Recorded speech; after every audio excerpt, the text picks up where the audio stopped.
Halo teman-teman, pada kesempatan kali ini kami dari kelompok 4 hari ini akan mempresentasikan tentang analisis stabilitas proses layanan pengiriman studi kasus perusahaan jasa logistik.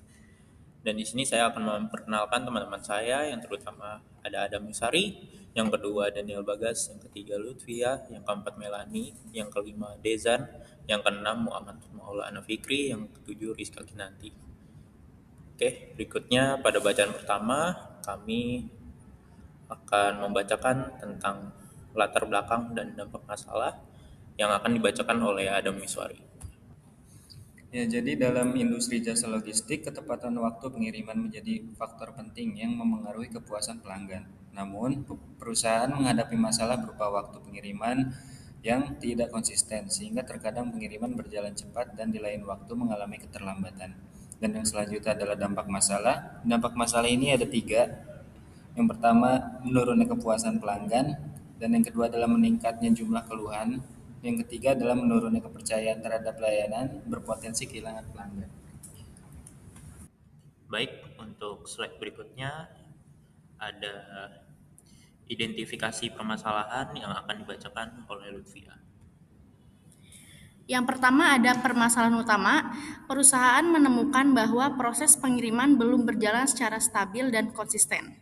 Selanjutnya ada indikasi ketidakstabilan. Yang pertama, waktu pengiriman sering berubah-ubah. Yang kedua, keterlambatan terjadi pada beberapa pengiriman. Yang ketiga, sulit memprediksi performa layanan. Yang keempat, target waktu pengiriman sering tidak tercapai. Selanjutnya ada tujuan analisis, yaitu untuk mengetahui tingkat ketidakstabilan proses layanan dan menemukan langkah perbaikan yang tepat. Baik, pada slide ini akan dibacakan oleh teman saya yaitu Melani. Silakan. Ya, baik. Selanjutnya ada konsep stabilitas proses. Artinya, stabilitas proses adalah kondisi ketika suatu proses berjalan secara konsisten dan hasilnya berada dalam batas yang dapat dikendalikan. Selanjutnya, ada manfaat stabilitas proses, yaitu yang pertama ada meningkatkan kualitas layanan, yang kedua ada mengurangi variasi waktu pengiriman, yang ketiga ada mempermudah pengawasan operasional, dan yang terakhir yaitu meningkatkan kepuasan pelanggan. Oke, untuk slide berikutnya akan dibacakan oleh saya sendiri yaitu Daniel Bagas. Ya, di sini ada pencatatan data pengiriman. Yang pertama, mencatat waktu pengiriman harian. Langkah pertama adalah mengumpulkan data waktu pengiriman pada setiap harinya. Yang kedua, di sini ada tujuan. Yang dimana tujuan untuk pertama yaitu adalah mengetahui pola keterlambatannya. Yang kedua, mengidentifikasi tren waktu pengiriman. Jadi kita harus mengikuti tren terus. Yang ketiga, menjadi dasar analisis proses. Dan di atas contoh data ini ada sebuah gambar yang dimana itu ada tanggal pengiriman, yang kedua ada waktu pengiriman aktual, yang ketiga durasi pengiriman, yang keempat adalah status tepat waktu atau terlambat. Baik, berikutnya di sini slide berikut ada pemantauan dengan control card yang akan dibacakan oleh Melanie.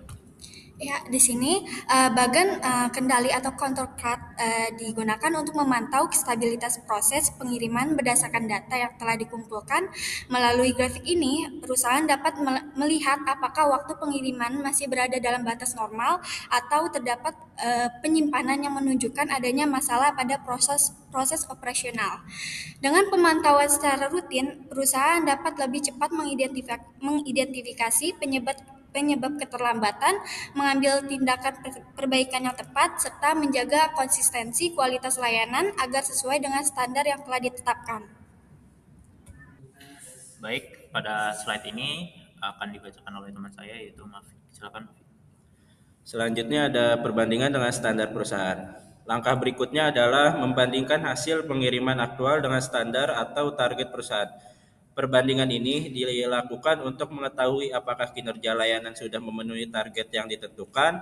Selain itu, langkah ini juga membantu perusahaan mengukur tingkat keterlambatan dan mengidentifikasi penyimpanan dari standar operasional.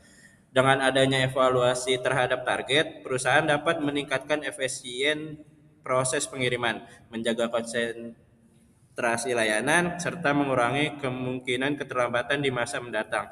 Hasil yang diharapkan adalah mencapai layanan pengiriman yang lebih stabil dan dapat dipercaya pelanggan.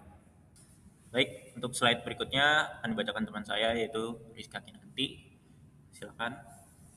Pada slide kali ini ada evaluasi berkala, yaitu yang pertama adalah evaluasi mingguan proses pengiriman. Perusahaan melakukan evaluasi secara rutin setiap minggu untuk memastikan proses pengiriman berjalan sesuai standar dan target yang telah ditetapkan. Evaluasi ini dilakukan berdasarkan data pengiriman yang telah dikumpulkan, sehingga hasilnya lebih akurat dan objektif. Yang kedua yaitu fokus evaluasi. Yang pertama adalah mengidentifikasi tahapan proses yang paling sering menyebabkan keterlambatan. Yang kedua, menemukan kendala operasional yang menghambat kelancaran pengiriman. Yang ketiga, menilai efektivitas tindakan perbaikan yang telah diterapkan. Yang terakhir ada memantau perkembangan kinerja layanan dari minggu ke minggu.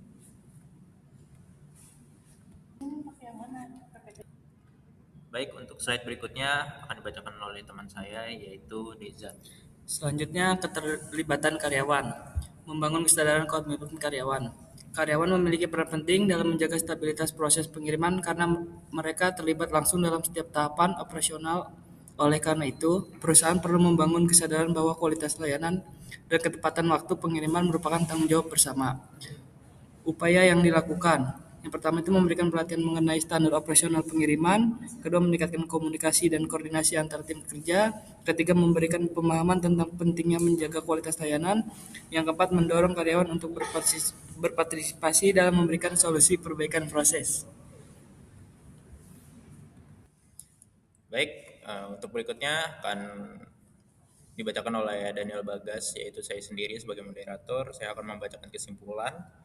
Kesimpulan pada presentasi kali ini yaitu berdasarkan pembahasan yang telah dijelaskan, dapat disimpulkan bahwa ketidakstabilan waktu pengiriman dapat diatasi melalui pendekatan yang sistematis. Langkah yang dilakukan dimulai dari pencatatan data, pengiriman harian, pemantauan, menggunakan control card, dan membandingkan hasil standar perusahaan, melakukan evaluasi berkala, serta melibatkan seluruh karyawan dalam menjaga kualitas layanan. Dengan menerapkan langkah-langkah ini, perusahaan akan diharapkan mampu meningkatkan konsistensi layanan dan mengurangi keterlambatan serta meningkatkan kepuasan terhadap kepercayaan pelanggan akan layanan pengiriman yang diberikan. Sekian presentasi dari kelompok kami yaitu kelompok 4. Kurang lebihnya mohon maaf jika ada kesalahan. Terima kasih atas perhatiannya. Assalamualaikum warahmatullahi wabarakatuh.